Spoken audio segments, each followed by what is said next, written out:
8절 보시면은 믿음으로 말미암아 구원을 얻었다 말씀을 합니다. 이 교회 또 성도님들에게 믿음이 굉장히 중요하다. 이 믿음은 생명을 얻는 데 필수적인 겁니다. 그러니까 이것을 끝까지 죽을 때까지 붙잡아야 우리가 천국에 갈 수가 있어요. 예수를 믿는 믿음. 이것이 가장 중요한 것이죠. 뭐 다 세상에서 잃어버린다 해도 이것만큼은 붙들 수 있어야 됩니다. 우리가 예수를 믿을 때 우리 보이지 않는 영적 세계에서 어떤 현상이 일어나는가? 그걸 설명하고 있는 겁니다. 우리가 예수를 믿는다. 우리 눈에는 보이지 않아야 뭐가 어떻게 되는지. 근데 지옥에서의 호적등본이 천국으로 믿는 순간 옮겨가 버려요. 마귀는 우리를 쇠사슬에 묶어 놓았더라도 예수를 믿을 때 그냥 풀어줘야 되는 겁니다. 엄청난 영적인 역사들이 일어나요. 죽었던 생명이 갑자기 또 살아납니다. 그게 1, 2, 3절의 얘기예요. 허물과 죄로 죽었던 너희를 살리셨도다. 믿을 때 그냥 순식간에 생명이 살아나는 겁니다. 2절 봅니다. 그때 너희가 그 가운데서 행하여 이 세상 풍속을 쫓고 공중의 권세 잡은 자를 따랐으니 죄 가운데서 행하고 세상을 쫓고 마귀를 따랐으니 우리의 행실이 죽어있죠. 지금 불순종의 아들들 가운데서 역사하는 영이라 마귀의 지배를 받아서 우리가 움직이고 있어요. 완전히 타락, 완전히 부패, 완전한 죽음 가운데 우리가 놓여 있다는 겁니다. 3절 봅니다. 전에는 우리도 다 그 가운데서 우리 육체의 욕심을 따라 지니며 육체와 마음에 원하는 것을 하여 우리의 마음까지도 완전히 사단에게 지배를 받아서 사단이 원하는 것을 행하면서 그렇게 살고 있다는 겁니다. 그렇게 어떻게 돼요? 본진살 진노의 자녀가 된 거예요. 우리의 힘으로 노력으로 스스로 구원을 받을 수 있는가? 없다는 겁니다. 이런 완전한 타락과 완전한 부패와 완전한 죽음과 완전한 무능력 속에서 인간이 처해 있기 때문에 인간은 스스로 구원을 받을 수 없어요. 인간이 구원을 받을 수 있는 유일한 길은 5절 그리스도와 함께하는 것뿐입니다. 예수를 믿을 때 그리스도와 함께 붙어요. 예수를 믿을 때 그리스도 안으로 들어가요. 그리스도가 마귀를 잡아 이겼어요. 우리도 이기는 거예요. 그리스도가 생명을 주시는 분이에요. 우리가 죽음에서 살아나요. 그리스도가 하나님의 진노를 푸신 분이에요. 우리가 벗어날 수 있는 거예요. 그분이 모든 것을 가능하기 때문에 우리가 딱 붙어 있으면 우리도 그분이 하셨던 모든 것을 우리가 다 하게 되는 것입니다. 그분이 대표가 되는 거예요. 믿음은 우리의 눈에 보이지 않는 영적 세계에서 무한한 축복들을 가져다 줍니다. 마귀에서 해방되고 예수와 연합하게 만드는 거예요. 5절 보겠습니다. 그리스도와 함께 살리셨고 함께 일으키사 함께 하늘에 앉히시니 그리스도와 연합을 만드는 것. 그게 우리가 예수를 믿는 겁니다. 예수님께서 십자가에 죽으셨어요. 피를 흘리셨어요. 제가 어제 말씀드린 것처럼 예수님이 죄가 없기 때문에 죽을 수가 없어요. 죽을 수 있는 유일한 길은 온 인류의 죄를 덮어 쓰는 것뿐입니다. 십자가에 죽으신 것은 온 인류의 죄를 덮어 썼다는 증거예요. 내가 예수를 믿잖아요. 내가 2000년 전은 갈보리 십자가에 내가 달려있는 거예요. 그분과 하나가 되기 때문에. 내 죄가 거기 있어요. 예수님의 피가 죄를 사하는 법이기 때문에 내 죄가 예수님의 피 흘림 속에서 사해지는 거예요. 예수를 믿을 때 하나가 되어서 2000년 전에 내가 십자가의 갈보리에 달려있어요. 부활하셨어요. 나도 부활하는 거예요. 예수님이 우편에 앉아서 영광을 받으세요. 나도 똑같은 영광을 그 보좌에서 받는 겁니다. 이게 믿음이 가져다주는 엄청난 축복이에요. 영적 세계에서 이상한 일들이 벌어지는 거예요. 내가 예수를 믿을 때. 여러분 그 축복 누리셔야 됩니다. 마귀에게 해방되고 예수님과 하나가 되는 연합하는 그 축복을 누리셔야 돼요. 우리를 신부라고 얘기하시는 이유가 바로 이거예요. 믿을 때 우리가 하나가 되는 거예요. 예수님을 믿을 때 세 번째 주어지는 축복이 있습니다. 그게 10절입니다. 우리는 그의 만드신 바라 새로운 창조물이 돼요. 그리스도 예수 안에서 선한 일을 위하여 지으심을 받게 됩니다. 선행을 하며 살게 돼요. 이제는 하나님의 영광을 위해서 살게 돼요. 새로운 걸작품이라는 겁니다. 포이에마, 걸작품. 하나님의 걸작품으로 우리가 새롭게 빚어지는, 그래서 하나님께서 원하시는 선행을 베풀며 이웃을 기쁘게 하고 하나님의 영광을 돌리는 그런 인생으로, 걸작품의 인생으로 우리가 살게 된다는 겁니다. 이게 우리 눈에 보이는 믿음의 축복이에요. 눈에 보이지 않는 영적 세계의 축복도 가져오지만 우리 눈에 보이는 육적인 축복도 가져오는데 우리의 하나님의 걸작품이 되어서 살아간다는 겁니다. 또 하나가 있습니다. 믿을 때 주어지는 축복. 긍휼에 풍성하신 하나님이 우리를 사랑하신 그 큰 사랑을 인하여 하나님의 긍휼과 큰 사랑을 덧입게 됩니다. 어디에서? 7절 보세요. 예수 안에서 우리에게 자비하심으로써 그 은혜의 지극히 풍성함을 오는 여러 세대에 나타내라 하십니다. 하나님의 모든 은사, 모든 축복, 모든 능력, 모든 자비, 사랑, 모든 것이 예수 안에 부어지는 거예요. 내가 예수를 믿을 때 그 안에 들어가서 하나님의 모든 축복과 은혜를, 사랑을 다 받게 되어 있는 것입니다. 예수 그리스도를 믿을 때 어마어마한 축복이 주어진다는 말씀을 드리고 싶은 것입니다. 마귀에서 해방, 예수님과 연합, 새로운 걸작품이 되고 하나님께서 주시고자 하는 풍성한 사랑과 은혜와 능력과 힘을 다 공급받아 살게 된다는 것입니다. 자, 오늘 본문으로 와보겠습니다. 그렇게 믿은 자는 그럼 어떻게 살아야 되는가? 서로 화목하며 살아야 된다는 것입니다. 그래서 우리들에게 피스, 화평이 있어야 된다. 교회 안에는 화목이 있어야 된다. 여러분, 이제 믿는 자를 연합시켜서 교회를 만드세요. 너와 내가 연합이 되어서 믿는 자들을 연합해서 이제 강력한 군대를 만드시는데, 모여있다고 해서 다 교회가 되는 게 아니에요. 믿는 자가 모여있어서 다 교회가 되는 게 아니에요. 어떤 사람은 안 믿어요. 예수님을 모여있는데. 그 교회가 아니에요. 근데 모여있는데 또 서로 미워해. 그거는 교회가 될 수가 없어요. 주님께서 그 가운데 왕이 되셔서 우리를 통치할 수 있어야 돼요. 그러니까 믿음이 필수적이고, 교회가 되는 데 있어서 하나는 서로 화목한 관계가 돼야 돼요. 이게 교회가 되는 필수적인 조건이에요. 이제 2장에서부터 마지막까지 교회가 어떤 모습이 되어야 되는가, 어떻게 해야 교회가 되고, 어떻게 해야 군사가 되고, 어떻게 해야 하나님의 충만함을 받아서 세상을 충만케 하게 되는가, 그 부분을 이제 설명하는 겁니다. 화목해야 된다는 거예요, 너희들은. 그래야 주님께서 다스리는 교회가 강력한 군대가 된다는 것입니다. 주님의 충만함은 먼저 교회에 충만해야 되는 거예요. 그래야 세상을 충만케 할 수가 있는 것입니다. 주님께서 충만하게 우리와 함께 하기 위해서는 우리가 서로 화목한 관계가 돼야 된다는 겁니다. 하나님의 말씀을 보겠습니다. 그 평강, 그 화목은 어디에서 가능한가? 13절 보겠습니다. 이제는 전에 멀리 있던 너희가 그리스도 예수 안에서 그리스도의 피로 가까워졌느니라. 화목이 예수 안에서, 예수의 피 안에서 가능하다고 말씀하고 있습니다. 평화가 여기에서 가능한 거예요. 14절도 보겠습니다. 그는 우리의 화평이신지라. 예수님이 평강의 왕이세요. 그 안에서만 평강이 가능해요. 15절도 보겠습니다. 이는 이 둘로 자기 안에서 새 사람을 지어 화평하게 하시고, 서로 이 둘을 예수님 안에서 하나의 새 사람, 교회를 지어 화평하게 하시고, 예수 안에서 그것이 가능하다는 거예요. 16절도 보겠습니다. 또 십자가로 이 둘을 한 몸으로 하나님과 화목하게 하려 하십니다. 어디에서 가능해요?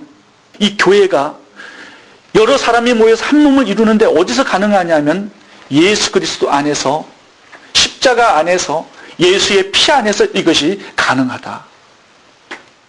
예수님 당시에 서로 화목을 이룰 수 없는 철전지 원수의 관계였던 두 그룹이 있었습니다.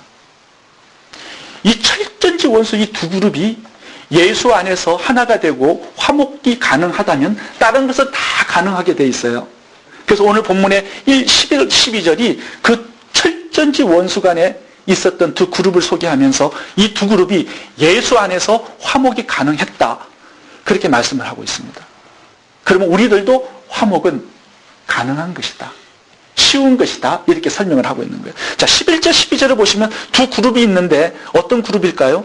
유대인하고 이방인들입니다. 철전지 평생 원수였어요, 이 사람들. 유대인들은 이방인들을 개라고 불렀습니다. 심지어 베드로에게 하나님께서 환상을 보여주면서 이방인에게 전도하러 나가라고 얘기하면서 각종 짐승들을 보여주셨어요, 이방인들을.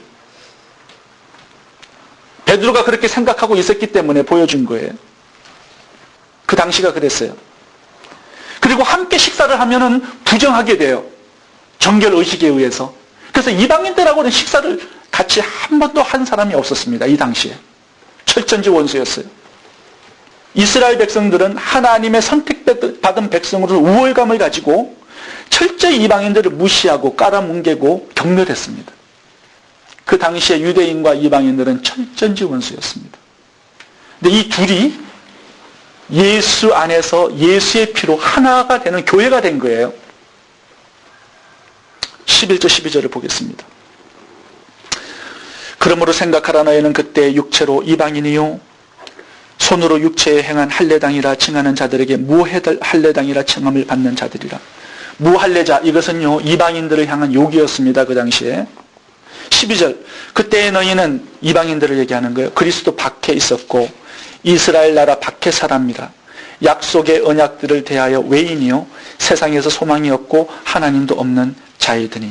13절, 이제 역전됩니다. 이제는 전에 멀리 있던 너희가 그리스도 예수 안에서 그리스도의 피로 가까워졌다. 14절, 그는 우리의 화평이라. 둘로 하나를 만드사. 둘은 뭐예요? 이방인과 유대인들이에요. 예수님 안에서 그들은 하나의 교회가 됩니다. 여러분, 교회가 되기 위한 필수적인 조건은 화목이에요. 그러니까 우리 교회가요, 정말 주님께서 다스리는 복주는 능력 있는 교회가 되기 위해서는요, 서로 미워하는 감정을 풀어야 됩니다. 부부끼리도 서로 화목해야 돼요. 그게 교회가 될 수 있는 유일한 하나의 비결이 되는 겁니다. 여러분 어떠세요? 화목하고 살고 있어요? 그렇지 못하죠. 우리 교회도 원수들이 있어요. 서로 보면은 괴로워해. 인상이 달라지는 걸 만나면 제가 다 알아요. 근데 심지어 부부끼리도 평생 원수가 있어요. 어떻게 할 수가 없어요. 근데 여러분 생각해 보세요. 예수님이 피를 흘리셨어요. 예수 안에 우리가 들어와 믿었어요. 그럼 지체가 되었어요. 근데 화목하지를 못해. 그러면 지체로서의 역할을 감당을 못하는 거예요. 주님께서 우리를 쓰지를 못하는 거예요. 우리가 예수님 안에 들어왔다고 해서 자연스럽게 화목이 이루어지는 게 아니에요. 자연스럽게 가까워지는 게 아니에요. 자연스럽게 담이 허물어지는 게 아니에요. 여러분 우리가 이 부분의 축복을 누렸어요. 그 축복이 뭐냐면 우리가 원하기만 한다면 이제 길이 열려 있는 거예요.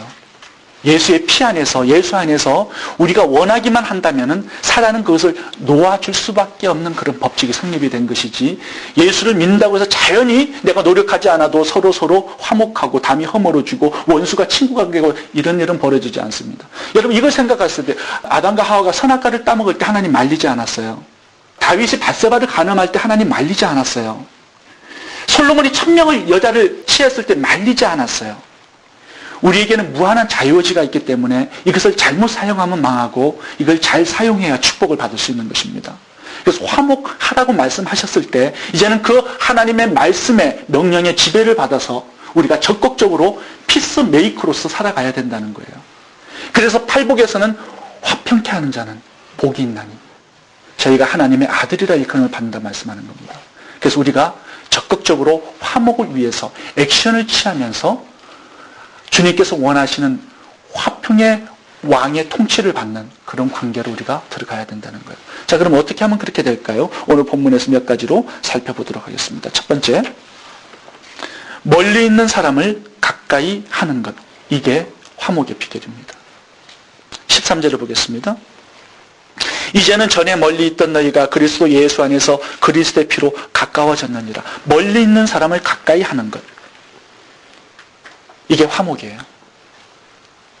여기 13절에 영어로 near라는 단어를 썼습니다. near. 가깝다. 여러분, 내가 원하기만 하면은 멀리 있는 사람이 가까워질 수 있다는 거예요. 여러분, 평화를 만들기 위해서는 가까이 해야 합니다. 공간적으로, 거리적으로, 마음적으로, 육체적으로 가까워야 돼요. 여러분, 주님께서 이렇게 말씀하셨어요. 두세 사람이 내 이름으로 함께하는 곳에 나도 함께하겠다고 말씀하세요. 그 가까이 있으라는 거예요. 모이라는 거예요. 그러면 주님께서 그 평화의 왕께서 함께 하셔서 너희들 속에 화목을 이루어 주시겠다는 겁니다. 도와주시겠다는 거예요. 그 축복을 주시겠다는 거예요. 여러분, 가까이 하려면 어떻게 해야 되죠? 전화하는 거죠. 같이 밥 먹는 거예요. 인사하는 거예요. 그게 가까워지는 비결이에요. 어떤 사람 만나면요, 무시하고 지나가는 사람들이 있어요. 평생 가까워질 수 없습니다. 인사하는 거예요. 가까이 하는 거예요. 서로. 주님께서 화목을 이루어주시겠다는 거예요. 두 번째, 중간에 막힌 담을 허는 것. 이것이 화목이라고 말씀합니다. 14절입니다. 그는 우리의 화평이신지라 둘로 하나를 만드사 중간에 막힌 담을 허시고. 여러분, 막힌 담이 허물어져야 화목할 수 있어요. 영어로 보면 월이라는 단어가 있습니다. 월. 이걸 무너뜨려야 돼요. 여러분, 예수님 당시에 성전에는 유대인들만 들어갈 수 있었어요. 이방인들은요, 성전의 뜰에 담을 세워놨어요. 이거 넘어오면 죽어요. 죽여도 살인이 아니에요, 그거는. 이 담 때문에 유대인과 이방인들은 갈등을 이룬 거예요. 여러분, 갈등을 만드는 그런 벽들이 있어요. 이거 허물어야 돼요.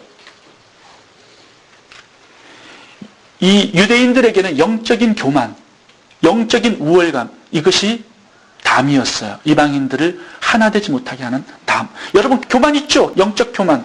내가 하나님의 말씀 더 많이 알고 일찍 교회 생활 했기 때문에 늦게 교회 생활하는 사람, 말씀을 잘 모르는 사람들을 무시하는 그런 담들 무너뜨려야 됩니다. 어떤 사람은 학벌이 담이에요. 서울대학을 나왔는데 고졸하고는 안 놀아. 이거 무너뜨려야 돼요. 그런 교만들. 어떤 사람은 경상도인데 전라도하고는 안 놀아요. 그 지역, 이게 담이에요. 무너뜨려야 돼요. 어떤 사람은 나이가 많다고 젊은 사람을 무시하고 안 놀아. 그것도 무너뜨려야 돼요. 어떤 사람은 자기가 벤츠차 타고 다닌다고 똥차 타는 사람하고는 안 놀아요. 그것도 무너뜨려야 돼요. 여러분, 가인이 가지고 있던 담은 뭐였지요? 아벨을 향하여서 미움. 어떤 사람 보면요, 막 미워해요. 그 담이에요. 넘어가야 돼요, 그거. 사울왕도 다윗을 향한 미움이 막 이가 갈릴도록 사무쳤어요. 10년간 따라다니는데 누가 먼저 죽죠? 사울이 먼저 죽어요. 제가 어떤 글을 하나 있는데 강수일이라는 축구선수에 대한 글이 있어가지고 참 감명 깊게 읽었어요.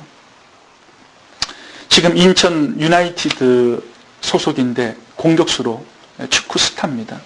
근데 이 사람은요, 혼혈아예요. 아버지가 누군지 모르는 흑인, 어머니가 이제 동두천에서 사창가에서 일을 하시면서 아기를 낳았는데 혼혈아를 낳았어요. 한국 학교를 다녔는데 왕따예요, 왕따. 친구가 없어요. 그러니까 폭력배가 되었어요. 나중에 어떤 분의 권유로 축구를 시작을 했는데 거기에 전념하다 보니까 축구 선수가 된 거예요. 별명이 흑진주예요. 지금 굉장히 신문에 봐도 많이 나오는 그분입니다. 근데 자기의 간증을 하는데 사람들이 다 울어요.